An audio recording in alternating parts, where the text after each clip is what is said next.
Recently, the death of the final leader of the Soviet Union marked the end of an era. Mikhail Gorbachev meets his maker is the way professor and author Dr. Paul Kanger entitled his article on this milestone. Gorbachev's tenure was not as evil as most of his predecessors, especially those of Lenin and Stalin.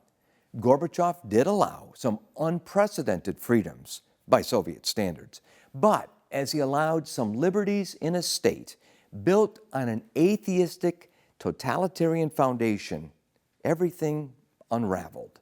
And by Christmas Day 1991, the USSR, the Union of Soviet Socialist Republics, was kaput, and Gorbachev resigned. Despite some positive aspects of Gorbachev, he still presided over what President Ronald Reagan had called the evil empire.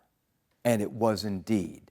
The Soviet Union declared war on God and the church. They killed thousands of church leaders and turned houses of worship into museums or just destroyed them. The Soviets stripped away virtually all civil liberties from its citizens, and they stole all the property in the land. What individuals and families owned suddenly belonged to the state. Imagine waking up one day and everything you owned now belongs to the government. To this day, we don't even know the exact number of their own people that they killed in the Soviet Union in order to force communism against people's will.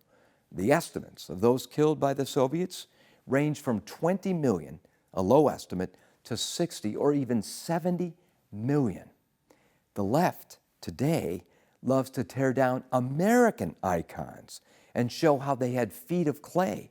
But the sins of the American founding fathers pale in comparison to the sins of Lenin and Stalin. As Dr. D. James Kennedy and I noted in our book, What If Jesus Had Never Been Born?